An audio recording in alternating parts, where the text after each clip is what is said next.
বিসমিল্লাহির রহমানির রহিম। আসসালামু আলাইকুম। আমি শুরু করতে চাচ্ছি নতুন কারিকুলামে নতুন বইয়ের নবম শ্রেণীর জন্য নতুন কিছু ট্রাম।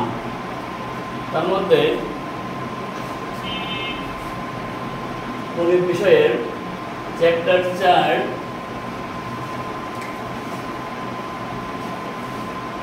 অধ্যায়ের নাম বহুপদী। বহুপদী রাশি বলতে হলে মূলত কী বুঝি আমরা, বহুপদী রাশি মূলত কী, এই বহুপদী রাশি চিনার উপায় কী, সেটা আমরা আজকে নিয়ে কথা বলবো। বহুপদী রাশি বলতে আমরা বুঝি যদি এই আকারে সি এক্স পাওয়ার পি আকারে কোনো রাশি থাকে তাকে বহুপদী রাশি বলি।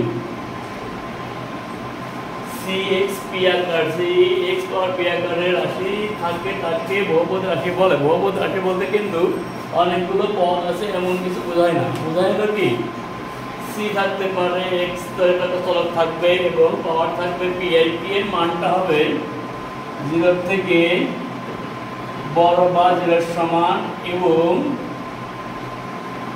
সকল ধনাত্মক বাস্তব সংখ্যা, এবং পূর্ণ সংখ্যা হতে হবে, পূর্ণ সংখ্যা। তাহলে আমরা বুঝতে কি যে সি এক্স আকারে রাশি থাকবে তাকে বহুপদী রাশি বলবো এবং যদি পি এর পাওয়ারটা, পি এর মানটা সকল ধনাত্মক বাস্তব এবং সংখ্যা এবং পূর্ণ সংখ্যা হতে হবে, তাহলে তাকে বলা যাবে বহুপদী রাশি বলা যাবে। এবং সি পি এর মানটা 0 হতে পারে, 0 থেকে বড় হতে হবে, কিন্তু কোনো ঋণাত্মক মান আসা যাবে না। ঋণাত্মক মান আসে সেটা কি হবে না, বহুপদী রাশি হবে না। আর সিটা হলো কোএফিশিয়েন্ট, দ্যাট মিনস সি হলো সহগ। যদি কোনো রাশি থাকে সেই রাশির চলকের সাথে যা থাকে তাকে বলা হয় সহগ। যেমন আমরা যদি বলি এক্স পাওয়ার 5x পাওয়ার 3, এটা একটা বহুপদী রাশি। কেন বহুপদী রাশি? কারণ এখানে একটা সহগ আছে কত, সির মান, সিটা হলো 5 আর পিটা হলো কত 3। তাহলে এই জাতীয় রাশিকে বলা হবে কি, বহুপদী রাশি। তাহলে এই সিটা কি হতে পারে, সিটা ধনাত্মক হতে পারে, ঋণাত্মক হতে পারে। এই জাতীয় রাশি কি বলা হবে, বহুপদী রাশি। যেমন যদি আমরা এটা বলি যে 5x পাওয়ার -2, এটা বহুপদী রাশি হবে কিনা? এটা বহুপদী রাশি হবে না, বহুপদী না। কেন? কারণ পাওয়ারটা কি আছে, নেগেটিভ পাওয়ার যুক্তগুলোকে আমরা বহুপদী বলবো না। পাওয়ার যদি এমন থাকে সি এক্স পাওয়ার 0, এটাও একটা কি হতে পারে, বহুপদী হতে পারে। বাট যদি এরকম থাকে এক্স পাওয়ার -1/2, এটা কিন্তু বহুপদী হবে না। যদি পজিটিভ থাকে তাও কিন্তু বহুপদী হবে না। কারণ কি, এই পাওয়ারটা কি হতে হবে, পাওয়ারটা হতে হবে সকল ধনাত্মক পূর্ণ সংখ্যা হতে হবে, আদারওয়াইজ বহুপদী হবে না। আমরা মূলত কি বুঝলাম, বহুপদী মূলত কি, যে চলক থাকবে এবং চলকের পাওয়ার থাকতে পারে, পাওয়ারটা 0 থেকে শুরু করে সকল ধনাত্মক পূর্ণ সংখ্যা হবে। আর এই সিটা কি হতে পারে, ধনাত্মক হতে পারে, ঋণাত্মক হতে পারে। যদি প্রশ্ন করা হয় 5x² 3x + 5, এটা কি রাশি? এটা কি রাশি? এটা অবশ্যই বহুপদী রাশি। কেন? এখানে যে চলক আছে, চলকটা হলো x, এই চলকের মধ্যে মানে এই মধ্যে রাশির মধ্যে কোনো চলকের পাওয়ার ঋণাত্মক নেই। এখানে পাওয়ার আছে 2, এখানে পাওয়ার আছে 1, এখানে x যুক্ত পদ নেই। x যুক্ত পদ না থাকলে, চলক না থাকলে তাকে বলা হয় কি, পূর্ণ, তাকে বলা হয় ধ্রুবপদ বলে। ধ্রুবপদ, এটাকে নাম কি, ধ্রুবপদ বা ধ্রুবক বলে। ধ্রুবক বলে। তাহলে আমরা চিনতে পারলাম যদি কোনো একটা বীজগণিতিক রাশির মধ্যে x এর পাওয়ার থাকবে সেই পাওয়ারটা কি হতে হবে 0 হতে পারে, 0 থেকে বড় হতে পারে এবং ধনাত্মক সংখ্যা হতে হবে, ধনাত্মক পূর্ণসংখ্যা হতে হবে, আদারওয়াইজ কি হবে না, বহুপদী রাশি হবে না। আমরা শুনতে পারলাম কিনা? এখন প্রশ্ন আসলো যদি x2 x power 3 2x square minus 5 এটা বহুপদী কিনা, এটা একটা কি হবে বহুপদী রাশি। কেন হবে বহুপদী রাশি? পাওয়ার 3 আছে, পাওয়ার 2 আছে, আমাদের x এর পাওয়ার কোনো নেগেটিভ পাওয়ার নেই, তার মানে x এর পাওয়ার পজিটিভ, মানে এটা কি হবে বহুপদী রাশি হবে। আশা করি বহুপদী বুঝতে পারছো। এরপরও যদি না বোঝো তাহলে আমাকে কমেন্টে জানাই দিও।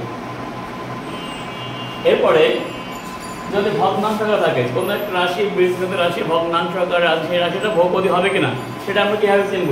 দেখি x square 5 by x cube plus 3 এই একটা রাশি, এটা বহুপদী হবে কি না প্রশ্ন আসলে। এখন দেখতে হবে বহুপদী রাশি কার উপায়। এখন এটা হলো হরের লবের মাত্রা, লবের এই পাওয়ারটাকে অনেক সময় আমরা কি বলি মাত্রা বলি। এই মাত্রা 2 এই মাত্রা 3, যদি লবের মাত্রা ছোট, লবের ঘাত বা মাত্রা ছোট এবং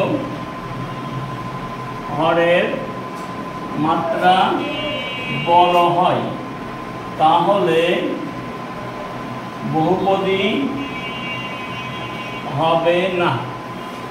মাথায় রাখতে হবে, কি লিখলাম আমি? লবের ঘাত বা মাত্রা ছোট এবং হরের মাত্রা বড় হয় তাহলে বহুপদী হবে না। এটা খুবই ইম্পর্টেন্ট কথা। কোন ক্রমে এটা আছে মাত্রা কত আছে, এখানে মাত্রা 2 আছে, এখানে আছে 3, তার মানে এটা ছোট এটা বড়, এটা একটা কি হবে না বহুপদী রাশি হবে না। এইটা বলতে হবে x power 7 2x by x power 3 x square 5 এইটা একটা বহুপদী রাশি হবে কিনা। এটা একটা বহুপদী রাশি হবে। কেন হবে? পাওয়ার x এর পাওয়ার হরের লবের মাত্রা 5 এবং হরের মাত্রা কত? হরের মাত্রা 3। একটা মাথায় রাখতে, মাত্রা আসলে কি? মাত্রা হলো কোনো রাশির মধ্যে চলকে সর্বোচ্চ পাওয়ারটাকে তাকে বলা হয় মাত্রা। কি বললাম? কোন একটা বীজগণিত রাশির সর্বোচ্চ পাওয়ারটাকে বলা হবে ওই রাশির মাত্রা। যেমন এটাকে যদি আমরা বিবেচনা করি এর মাত্রা হবে 5, এটা যদি বিবেচনা করি এর মাত্রা হবে কত? 3। তাহলে দেখা গেল যে এই লবের মাত্রাটা বেশি, হরের মাত্রাটা ছোট বা কম। তাহলে এই টোটাল একটা ভগ্নাংশকে বলা হয় কি? মূলদীয় ভগ্নাংশ। মূলদীয় ভগ্নাংশ। এই মূলদীয় ভগ্নাংশটা কি জিনিস? মূলদীয় ভগ্নাংশটা হলো লব একটা বহুপদী হবে, হর একটা বহুপদী হবে। যদি লব একটা বহুপদী, হর একটা বহুপদী হয় তাহলে এই জিনিসটার নাম হবে হলো কি? মূলদীয় ভগ্নাংশ। আশা করি বুঝতে পারছো। তাহলে এইটা কি হবে? এটা আমাদের হবে হলো বহুপদী রাশি। কি হবে? বহুপদী রাশি। কেন বহুপদী রাশি দেখালাম? কারণ x এর পাওয়ার 5 ছিল, x এর পাওয়ার 3 ছিল, এখানে পাওয়ার বেশি আছে, এখানে পাওয়ার কম আছে, এটা কি হবে? বহুপদী রাশি হবে। কারণ বহুপদী জাস্টিফাই করার জন্য দেখতে হবে জাস্ট হরের এবং লবের মাত্রার ডিফারেন্স। যদি লবের মাত্রা বেশি হয়, হরের মাত্রা কম হয়, তাহলে রাশিটাকে বলা হবে বহুপদী রাশি। এখন এটা দেখো x square x power 3 by x cube minus x plus 5 x plus x square 2x plus 3 এইটা বহুপদী কিনা প্রশ্ন আসলো। তাহলে দেখো এখানে লবের মাত্রা কত? লবের মাত্রা 3, হরের মাত্রা কত? হরের মাত্রা 2, 3 গ্রেটার দেন 2। তার মানে এই একটা জিনিস, এটা আমাদের কি হলো? একটা বহুপদী রাশি হলো। আশা করি বহুপদী রাশিটা বোঝা গেছে। আরো ক্লিয়ার করে বলতে চাই আমরা x স্কয়ার 2 এইটার পাওয়ার এত, এখন x প্লাস 1 তার পাওয়ার কিউ। এখন এটা দিয়ে যদি বলে এটা বহুপদী কিনা তাহলে খেয়াল করতে হবে। সাপোজ এই পাওয়ারটা তো এর উপর আছে, তার মানে কি আসবে x পাওয়ার 4, এটা তো এর উপর আছে কত আসবে x পাওয়ার কিউ, x কিউ।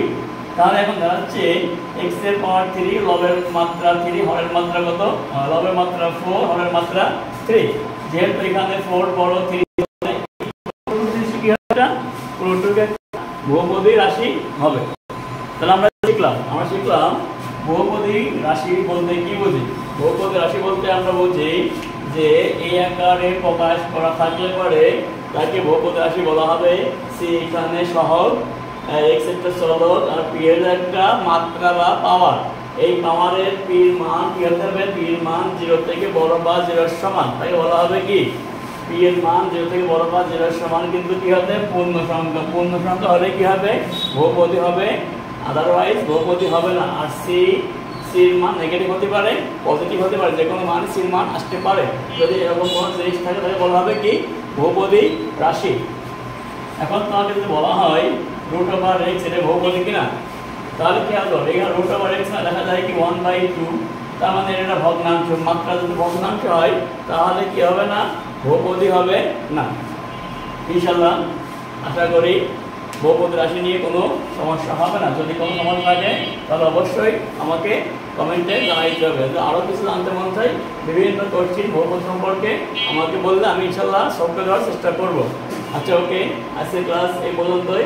জাস্ট আমরা কথা বললাম বহুপদী রাশি চেনার উপায়, বহুপদী রাশি নিয়ে কথা বললাম। ওকে, আল্লাহ হাফেজ, আসসালামু আলাইকুম।